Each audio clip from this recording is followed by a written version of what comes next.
Advertisement. Our panel of ESPN NFL insiders are taking a closer look at the upcoming free agent market, answering questions on the biggest topics in the league. Next up, Jimmy Graham is slated to hit the open market. Which team will he land with? The topics our panel has hit so far. Bowen.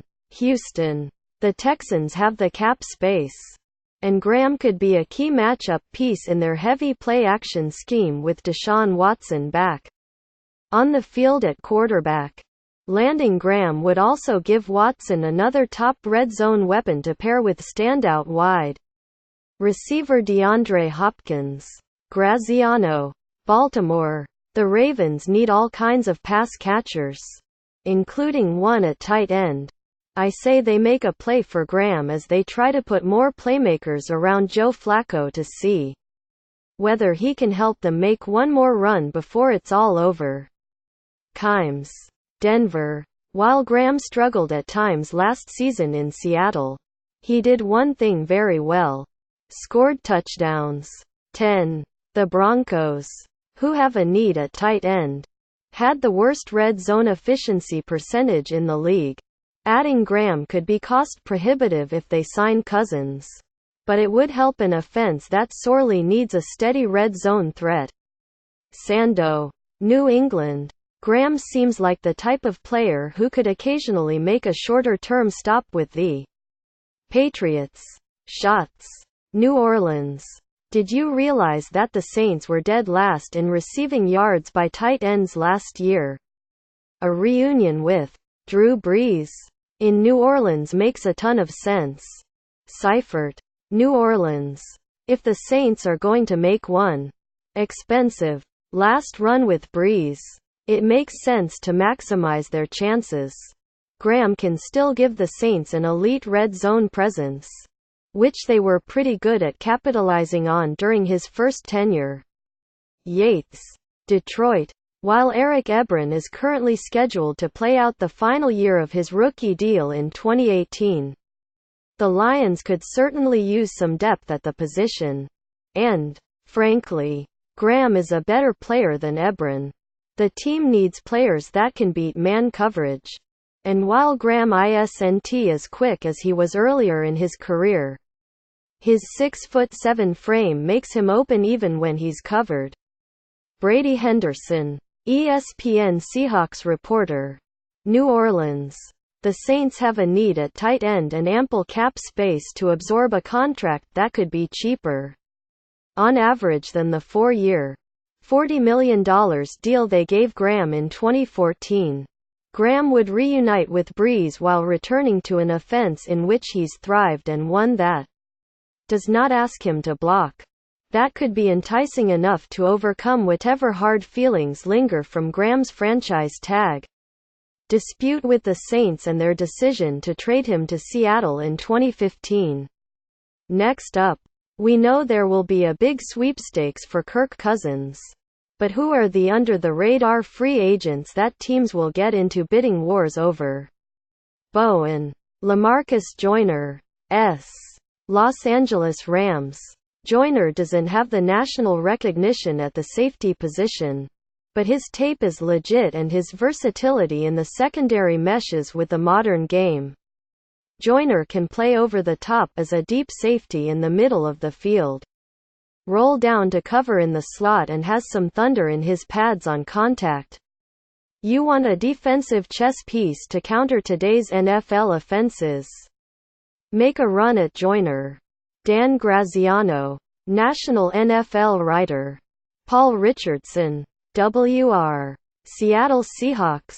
With Jarvis Landry franchised and the possibility of Sammy Watkins and Allen Robinson also getting tagged, you could make the case that the 25-year-old Richardson is the next best wide receiver on the market. He was a pretty good deep threat in a Seattle offense that didn't feature enough pass protection to really maximize a deep threat. Some teams will see potential there and pay for a player his age. Mina Kimes. Senior writer. Patrick Robinson. CB. Philadelphia Eagles. He's no longer flying that far below the radar thanks to the Eagles' Super Bowl run. But the 30-year-old defensive back had a surprisingly great season, allowing just 54.5% of passes to be caught in the slot, according to Pro Football Focus. Because of his age, he probably won't break the bank, but I still think a few teams will vie for the veteran after his breakout year. Mike Sando, senior NFL writer. Trent Murphy, OLB, Washington Redskins. Murphy is under the radar after missing last season with a torn ACL. He also faces a 4-game suspension upon his return.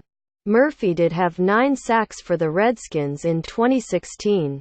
And outside pass rushers can be difficult to find. Ezekiel Ansah, getting the franchise tag did not help.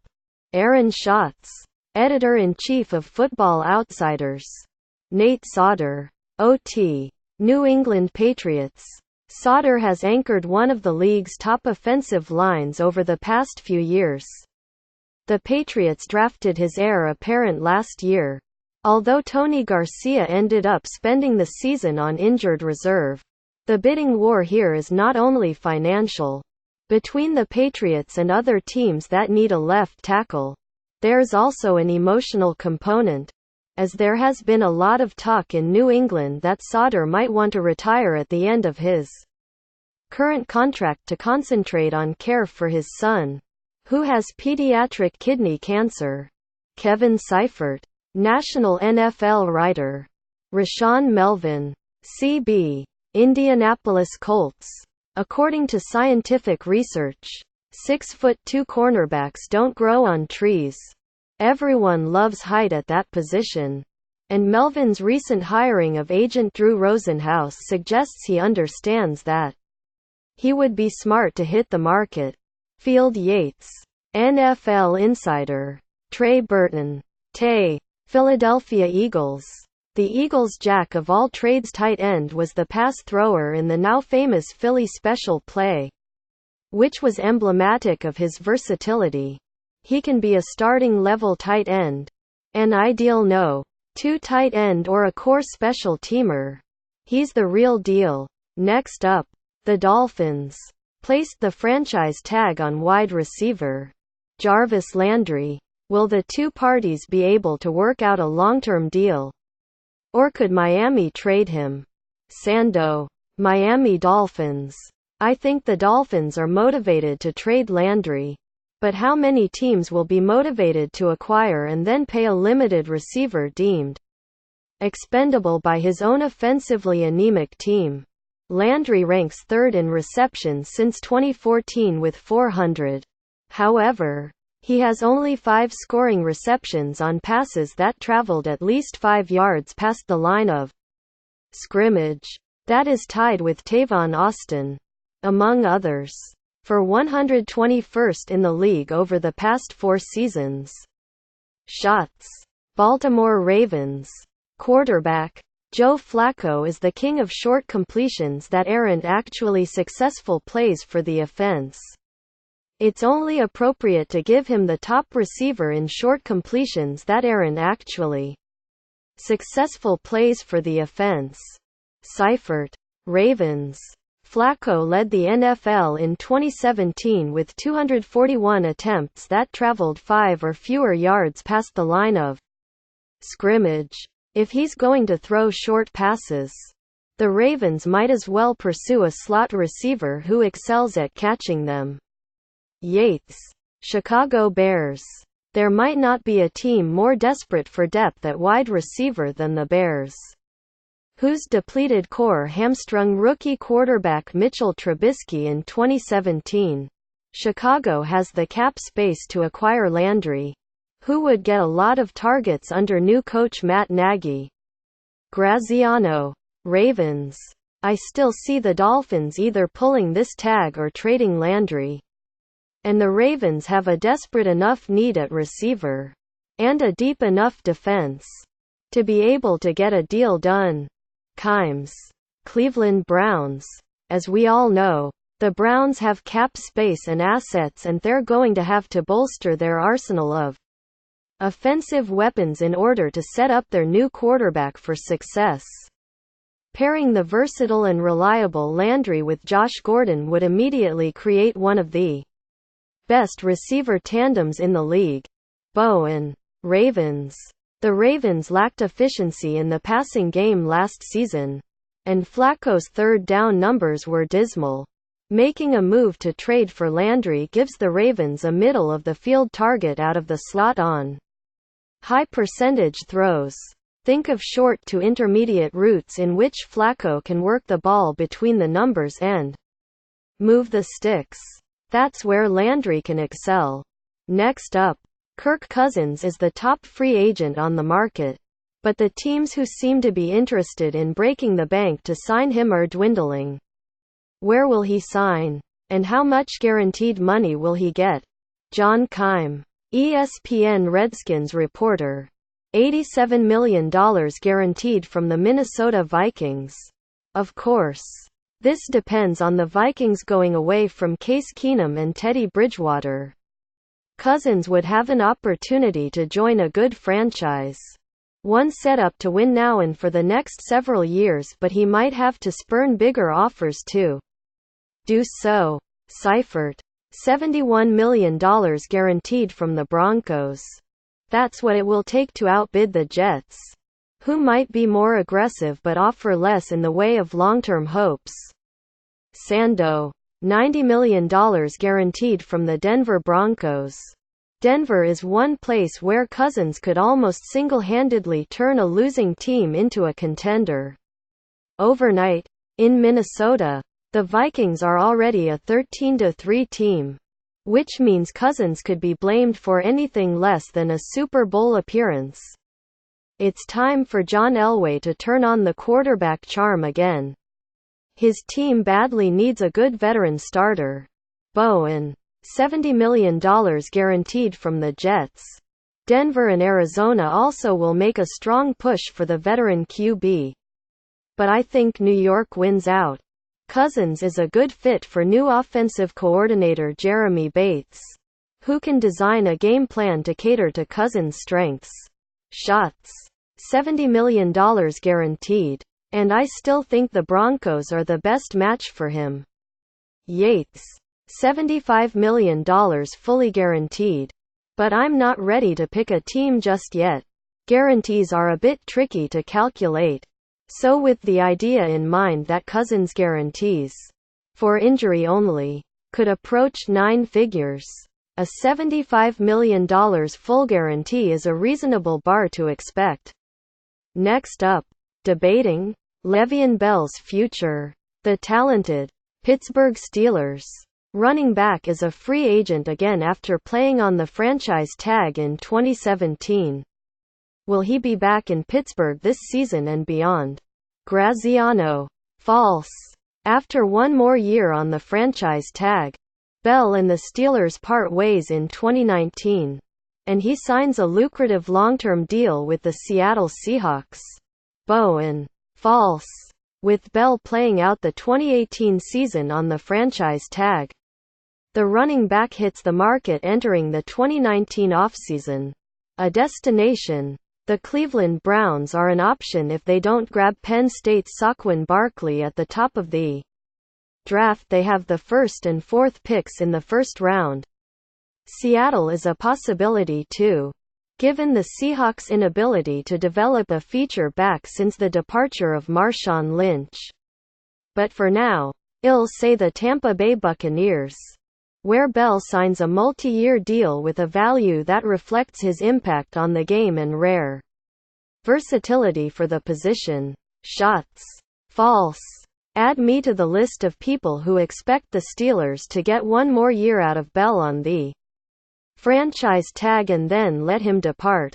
The New York Jets seem like the kind of front office that would spend through the nose on a top running back. Kimes. True.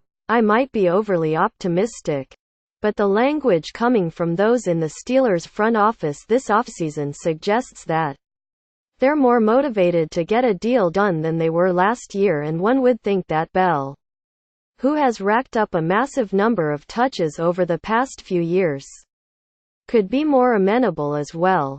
Pittsburgh knows how integral he is to its offense, which is why I think the Steelers will come up with an agreement that keeps him in town for at least 2 more years. Sando. True. Bell is an elite talent and true difference maker for the Steelers, which makes him too valuable to let walk while Roethlisberger is holding open the Steelers' championship window. I tend to think the sides will find a way to continue this very productive marriage, perhaps against the odds, as long as Bell is healthy and an elite performer. Seifert. False. The Steelers, smartly, will go year to year at a position where production drops dramatically in most cases after the age of 27. Bell turned 26 in February. Yates. False. Bell will be playing somewhere other than Pittsburgh in 2019 after playing on the franchise tag again in 2018. The Indianapolis Colts make sense. We're starting with a deeper look at the Vikings, whose top 3 quarterbacks from 2017, Case Keenum, Teddy Bridgewater and Sam Bradford, are all free agents. Minnesota also might be in the Kirk Cousins sweepstakes. Courtney Cronin, ESPN Vikings reporter. Bridgewater. I predict the Vikings will end up getting outbid in the Cousins sweepstakes, thus leading them to re-sign 2 of their pending free agent quarterbacks. Although Minnesota might use the franchise tag on Keenum, it would make sense to use its cap space to work out deals with Keenum and Bridgewater. The Vikings typically don't have quarterback competitions in training camp, but given the unique nature of their situation, both Bridgewater and Keenum will have a chance to duke it out in camp. It might not be in the beginning of the season, but by some point in 2018, I believe Bridgewater will emerge as the starter. Bowen. Bridgewater. I expect the Vikings to explore the market for Cousins, but with the Jets, Broncos and possibly more teams jumping into the mix, the price tag is going to rise quickly. That's why I'm looking at a situation in which coach Mike Zimmer and co. attempt to bring back both Bridgewater and Keenum, with Bridgewater healthy and prepped to go through the entire offseason program. The former first-round pick will edge out Keenum in a daily camp battle for the starting spot. Seifert. Keenum. Part of the Vikings' public ambivalence could be related to leverage. Declaring a quarterback your guy means you have to pay him that way. There is no doubt that Zimmer loves Bridgewater, but the Vikings know how rarely in their history they have gotten a performance like the one Keenum gave them in 2017. We have no information at the moment that would allow us to project Bridgewater as the superior quarterback. Yates. Cousins. The Vikings were publicly reticent throughout much of the 2017 regular season to fully and entirely commit to Keenum as the guy, which suggests to me that the team won't overextend to keep him. Cousins, meanwhile, is the rare available quarterback who can shift the winds of a franchise, helping Minnesota, armed with the financial resources to acquire him, elevate to another level. Kimes. Bridgewater. The Vikings have enough cap space to make a run at Cousins, but I think they'll back off when his price tag reaches uncharted territory. Cousins is better than Keenum and Bridgewater, but he's not that much better. It's hard to forecast when Bridgewater will take Keenum's job. I expect the team to keep both quarterbacks, but I still think Bridgewater is Minnesota's long-term plan. Graziano. Bridgewater. My projected scenario is one in which the Vikings bring back Keenum and Bridgewater, and Bridgewater eventually takes the job away from Keenum either in a training camp competition or after Keenum struggles during the regular season. All of this, of course, assumes the Vikings don't sign Cousins. If they break the bank for a quarterback, I'd change my answer to Cousins. shots. Keenum. My guess is that other teams will look at Keenum and say, yes, he had one fantastic year.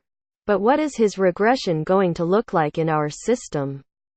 The Vikings are the one team that can look at Keenum and know they have seen evidence he can play well for them. In the same system with the same teammates, there's a better chance he can continue to play at 2017's high level.